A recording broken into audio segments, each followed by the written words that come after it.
ఉల్లికాడల season వచ్చేసిందోచ్. ఉల్లికాడలు అంటేనే వైజాగ్ అంటే చెప్పనవసరం లేదు. ఉల్లికాడలు అంటే వైజాగ్‌లో మాత్రం ప్రతి రెసిపీ దీంతో ట్రై చేయాల్సిందే. అంటే ఉన్న వెజిటబుల్స్ అన్నీ దీంట్లో కలగా కలిపేసి కలగూర టైప్‌లో వండేస్తారు. అసల నేనుంటున్న ఏరియాలో అయితే మాత్రం అస్సలెవ్వరికీ తెలీదు. ఉల్లికాడలతో కూర వండుకుంటారా అని నా వైపు చాలా ఆశ్చర్యంగా చూసారు. కానీ ఈరోజు నేను వండుతుందేంటంటే ఉల్లికాడలు, ఎండు చేప, టమాటా. అసలు ఈ కాంబినేషన్‌లో కూర వండితే మాత్రం ఒక్క ముద్ద కూడా వదలరండి. అంత బావుంటది కూర. Latest welcome to Madhu vlogs. Hi friends. Hi, hi, hello ఎలా ఉన్నారు? నేనైతే చాలా బాగున్నాను. మరి మీరు బాగున్నారా? ఈరోజైతే నేను మీ ముందుకు ఒక మంచి రెసిపీ తీసుకొచ్చాను. చాలా అంటే చాలా ఈజీ రెసిపీ. అస్సలు టైమ్ టేకెన్ ప్రాసెస్ అయితే మాత్రం అస్సలు కాదు. మనం ఈ ఉల్లికాడలలోకి ఏ ఎండు చేపనైనా యూజ్ చేయొచ్చు. నేనైతే మాత్రం కనసలను యూజ్ చేస్తున్నాను. కనసలైతే మాత్రం వైజాగ్ వాళ్ళకి చాలా అంటే చాలా సుపరిచితం అనమాట. సో, ఈ కనసలు ముందుగా బాగా కట్ చేసుకొని, వేడి నీళ్ళల్లో నానబెట్టుకొని, ఉన్న పైనున్న పులుసంతా శుభ్రంగా రుద్ది, మళ్ళీ నీళ్ళు మార్చి నీళ్ళలో నానబెట్టుకోవాలి. ఈలోపు మనం స్టవ్ వెలిగించుకొని, ఒక కడాయి పెట్టుకొని, దాంట్లో ఆయిల్ యాడ్ చేసుకొని, ఆవాలు, జీలకర్ర, కరివేపాకు, 2 వెల్లుల్లిపాయ రబ్బలు కట్ చేసి, లేపోతే దంచైనా వేసుకోండి. అలాగే ఉల్లిపాయలు, పచ్చిమిర్చి యాడ్ చేయండి. ఈ ఉల్లిపాయలు, పచ్చిమిర్చి అనేది పెద్దగా ఏగే పని అవసరం లేదు. ఎందుకంటే ఉల్లికాడలేనండి. కూర మనం ఉల్లిపాయలు వేగినా వేగకపోయినా అసలు ఫ్లేవర్ మొత్తం ఉల్లికాడే అనిపిస్తమాట. మనం చిన్నగా చాప్ చేసుకున్న ఉల్లికాడలని యాడ్ చేసుకోవాలి. ఇలా యాడ్ చేసుకున్న మొత్తాన్ని ఒక్కసారి కలిపి మూత పెట్టి మగ్గించుకోవాలండి. అసలు ఈ ఉల్లికాడలు ఉంటాయండి. ఉల్లికాడలు, వంకాయ, ఉల్లికాడలు, బంగాళదుంప అసలు ప్రతి ఒక్క వెజిటేబుల్‌కి ఈ ఉల్లికాడలనేది కలిపి కూరొండితే చాలా బావుంటదండి. అందులోనేంటంటే మనం ఎండు చేపలు వండుకుంటున్నాం కదా! చాలామంది నెత్తాల్లో వండుతారు. నేనైతే మాత్రం కనసలో వండుతాను. ఇంకోసారి మీకు నెత్తాలతో ట్రై చేసి చెప్తాను. చాలా ఈజీ రెసిపీ.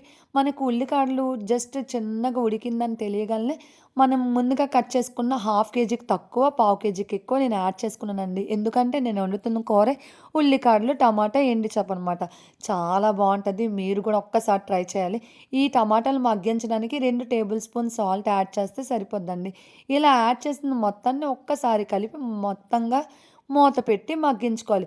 కానీ ఈ రెసిపీ చేసేటప్పుడు మాత్రం పెద్దగా టైమే అస్సలు అవసరం లేదు. నాకు తెలిసైతే మాత్రం ఒక 15 మినిట్స్‌లో ఈ కర్రీ అంతా రెడీ అయిపోద్ది. అంత బావుంటది. పెద్దగా మసాలాలు ఏయవసరం లేదు. మీరు మసాలా కావాలనుకుంటే అల్లం వెల్లుల్లి పేస్ట్, ఆ వెల్లుల్లిపాయలు యాడ్ చేశాను కదా! ఆ స్టేజ్‌లో యాడ్ చేసుకుంటే సరిపోద్ది. ఈ టైంలోనే యాడ్ చేస్తే మళ్ళీ పచ్చి పచ్చిగా ఉంటది. అలాగే మనకి బాగా ఉడికింది కదా! ఆయిల్ కూడా సెపరేట్ అయిపోయిన స్టేజ్‌లోని 1 టేబుల్ స్పూన్ కారం, 1 టేబుల్ స్పూన్ ధనియాల పొడి.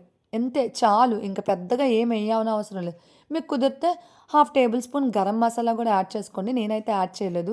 కానీ చూడ్డానికి ఎంత బావుందో కలర్‌ఫుల్‌గా అక్కడక్కడ గ్రీను, అక్కడక్కడ రెడ్ చాలా బావుంటది. ఇంక కర్రీ అయిపోయిందనుకుంటున్నారా? అసలైంది ఇక్కడేనండి స్టార్ట్ అవుతుంది. మనం ఎండు చేపల కూర గూడా ఏసుకోవాలి కదా! ఎండు చేపలేసుకున్నాం. ఎండు చేపలేసాక పెద్దగా మనమేమి ఏ 10 నిమిషాలో, 20 నిమిషాలో ఉడికించిన అవసరం లేదు.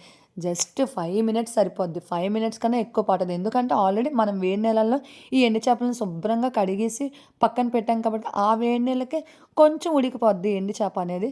సో, నానబెట్టాం కాబట్టిగా ఎండు చేప పెద్దగా టైం తీసుకోదనమాట. 5 నిమిషాల్లో రెడీ అయిపోయిందండి. ఇంకేముంది వేడి వేడి అన్నంలో కలిపేసుకోవడమేనండి. మీకు కావాలిస్తే పుదీనా, కొత్తిమీర గూడా యాడ్ చేసుకోవచ్చు. నేనైతే మాత్రం కొత్తిమీరతో గార్నిష్ చేశాను. చాలా బావుంది కదా! లుకింగ్ వైస్‌గా గానీ, టేస్ట్ వైస్‌గా ఇంకా అదిరిపోద్దండి.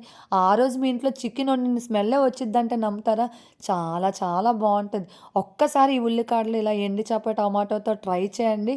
కుదిరితే వంకాయలు గూడా ఇందులో ఏసుకోవచ్చండి. ఇలాగే ఏం కాదు భలే ఉంటదండి తెలుసా! నేనైతే మాత్రం మా ఇంట్లో అయితే మాత్రం మా అమ్మ ఎక్కువగా ఇలాగే వండి పెట్టేది. ఉల్లికాడ టమాటా అని, ఉల్లికాడ వంకాయ అని, ఉల్లికాడ ఎండుచేప, ఉల్లికాడ గుడ్డని. మీకు నచ్చిందా? నచ్చితే తప్పకుండా ట్రై చేసి మీకెలా వచ్చిందో నాకు కామెంట్ సెక్షన్‌లో చెప్పండి. Thank you for watching. Keep supporting me. Please do subscribe my channel.